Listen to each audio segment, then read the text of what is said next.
사랑합니다. 요한일서에서 사도 요한은 우리의 정체성 또는 우리의 신분이 무엇인지 분명하게 규정 짓습니다. 예수님께서는 죄인된 우리를 위하여 십자가에서 자기 자신을 화목제물로 드리시고 죄인이 우리의 죄를 그의 피로 덮으셨습니다. 그리고 계속해서 하나님 앞에서 우리가 죄를 지을 때마다 우리의 대언자가 되어주시고 우리를 변호하심으로 하나님께서는 그 예수 그리스도의 피와 예수 그리스도의 대언을 통해 우리를 의롭게 하십니다. 그래서 사도 바울이 고백한 것처럼 이전 것은 지나갔으니 죄인이었던 우리의 삶, 죄에 지배되어 죄의 질서를 따라 살아갔던 우리의 삶은 지나갔고 이제 새 것, 거룩하신 하나님의 백성이라는 성도라는 새 사람이 되었다라고 우리 자신의 신분과 정체성을 바울도 기록합니다. 우리의 신분이 바뀌었습니다. 신분이 바뀌었으니 우리의 정체성이 바뀌었으니 그 신분에 따라 그 정체성에 따라 살아갈 필요가 있겠죠. 우리는 성도의 삶을 살아갈 필요가 있습니다. 그래서 우리의 삶은 하나님의 뜻을 따라 행하는 삶이어야 하고 더불어 형제와 함께 서로 사랑하는 삶을 살아가야 한다라고 어제 말씀을 통해서 받았습니다. 이어지는 오늘 본문 말씀에서 사도 요한이 특별하게 반복해서 기록하고 있는 표현들이 있습니다. 너희가 태초부터 계신 이를 알았음이라. 너희가 그를 알았음이라. 예수님을 알고 있다. 성도는 예수님을 아는 자라고 고백합니다. 예수님을 안다는 것은 예수님과 인격적인 관계, 예수님과 인격적인 사귐이 있다는 사람을 의미합니다. 예수님과 인격적인 사귐이 있다는 것은 성도는 예수님 안에 거하는 사람이고 예수님께서 성도 안에 거하심으로 언제나 예수님과 함께 살아가고 있는 사람이 바로 성도라는 것이죠. 그런데 요한은 덧붙여서 이렇게 기록합니다. 너희가 악한 자를 이겼음이라. 너희가 흉악한 자를 이겼음이라 라고 기록합니다. 예수님께서는 요한복음 16장 33절에서 너희가 세상에서는 환난을 당하나 담대하라 내가 세상을 이기었노라고 말씀하십니다. 세상을 이기신, 세상으로부터 승리하신 예수님 안에 성도가 거하고 있고 세상을 이기신 예수님께서 거룩한 성령으로 성도 안에 거하심으로 성도와 함께하고 계시기에 성도인 우리도 세상을 이길 수 있다고 말하고 있는 것이죠. 그런데 특별히 사도 요한은 이 말들을 기록하면서 자녀들아, 아비들아, 청년들아, 아이들아 매우 다양한 호칭들을 계속 사용하고 있습니다. 이 뜻은 사도 요한이 기록하고 있는 말, 성도는 하나님과 예수님과 함께 하고 있고 그래서 세상을 이길 수 있다는 이 말은 아이이건 어른이건 청년이건 아비이건 자녀이건 예외가 없다는 것이에요.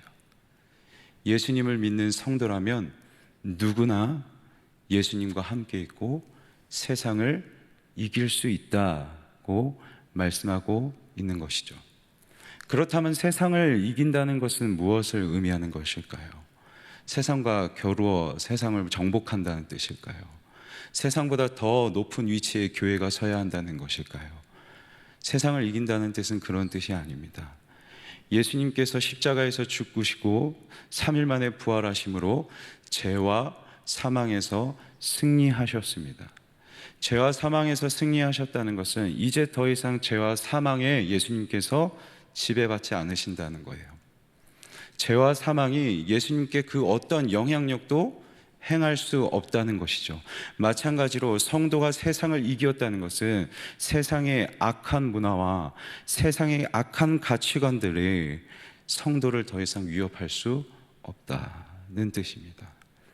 성도는 세상으로부터 이겼다는 것은 세상의 악한 문화와 가치로부터 이전에는 노예되어 질질 끌려다니는 삶을 살았다면 이제는 구별되어서 세상의 가치를 따르지 않고 세상의 문화를 따르지 않고 분별하여 하나님의 말씀을 따라 하나님 나라의 가치관으로 살아갈 수 있는 삶, 이것이 성도의 삶이고 세상을 이기었다는 뜻입니다. 그래서 오늘 15절에서 사도 요한은 이렇게 기록하고 있습니다. 이 세상이나 세상에 있는 것들을 사랑하지 말라. 세상에 있는 것들을 사랑하지 말래요. 이 사랑은 하나님을 사랑하다의 사랑과 동일한 단어입니다. 하나님을 사랑해야 되는 우리 성도가 세상을 사랑하지 말라고 말씀하고 있는 것이죠. 16절에서는 이 세상에 있는 모든 것은 육신의 정욕, 그리고 안목의 정욕, 이생의 자랑에 관한 것이다. 육신의 정욕, 내 삶이, 내 몸이 즐거워야 해요. 안목의 정욕, 내 눈이 즐거워야 합니다. 이생의 자랑, 내 마음이 그래서 하나님처럼 우쭐될 수 있어야 돼요. 내 마음이 하나님처럼 높아져서 우쭐될 수 있어야 한다고 세상은 말합니다. 이게 세상에 있는 모든 것들입니다. 내가 즐거워야 되고 내 눈이 보기에 즐거워야 되고, 그래서 내가 하나님처럼 높아져서 내 마음이 자랑할 수 있어야 하는 것, 이것이 세상이 말하는 모든 것. 결국 나를 위한 것이지 주를 위한 것이 아니에요. 그래서 요한은 말합니다. 이 모든 것은 하나님께로부터 온 것이 아니요 세상으로부터 온 것이다. 하나님께로부터 온 것이 아니라 세상으로부터 온 것이에요. 출발점이 달라요. 근원이 달라요. 근원 자체가 다르니 서로가 가는 이 길에 만나는 지점이 없어요. 공존할 수가 없는 것이죠. 바꾸어 말하면 세상을 사랑하는 삶을 살아가는 사람은 결코 하나님을 사랑할 수 없습니다. 세상을 사랑하면 세상의 가치관과 세상이 추구하는 방식대로 살아가면 성도는 결코 하나님의 뜻을 따라 살아갈 수 없는 것이죠. 출발점이 다르기 때문에요. 내 마음이 하나님처럼 되어서 높아지고자 하는데 어찌 하나님의 뜻을 따라 행할 수 있겠습니까? 아담과 하와의 모습이 이것을 잘 보여주는 대표적인 예인 것 같아요. 먹음직스러워요. 육신의 정욕, 보암직스러워요. 탐스러워요. 안목의 정욕, 하나님처럼 될 수 있대요.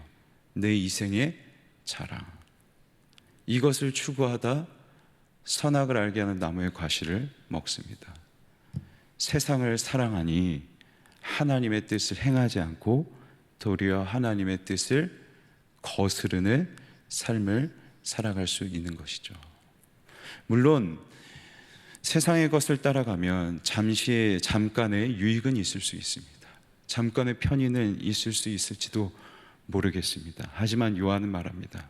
세상도 그 정욕도 다 지나가되 다 사라지는 것들이에요.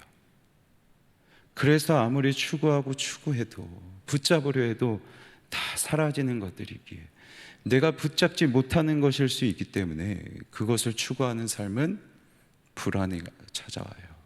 염려가 돼요. 언제 사라질지 모르니 지키려다 초조해요. 하지만 영원한 삶, 불안하지 않고 염려 없는 영원한 삶, 영원하게 기쁨이 넘치고 평안이 넘쳐서 담대히 걸어갈 수 있는 삶, 이 세상과 다른 길을 가지만 담대하게 걸어갈 수 있는 이 성도의 삶은, 영원한 삶은 무엇일까요?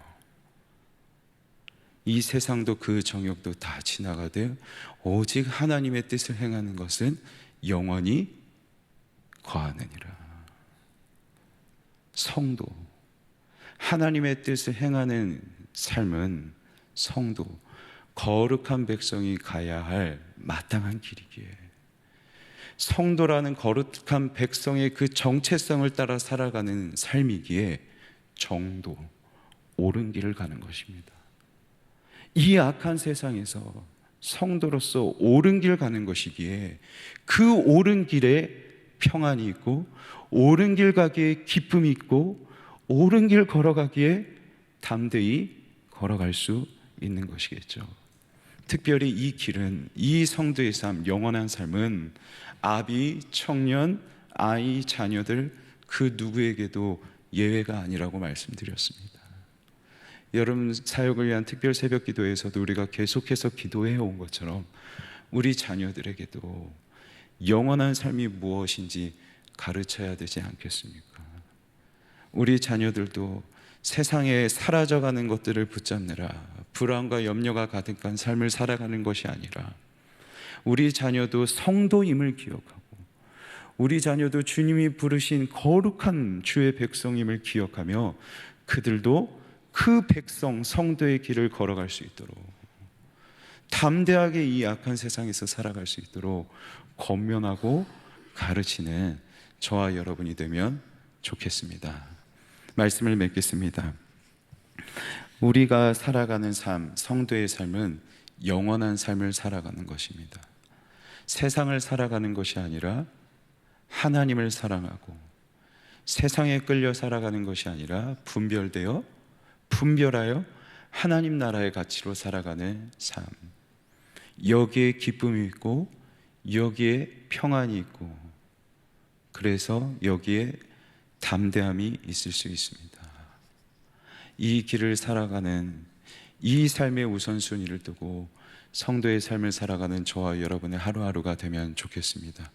그래야 해서 날마다 우리의 삶에 주님이 주시는 참 평안, 세상을 이기며 살아가는 사람만이 누릴 수 있는 영원한 기쁨을 누리는 저와 여러분이 되길 주님의 이름으로 간절히 소망합니다.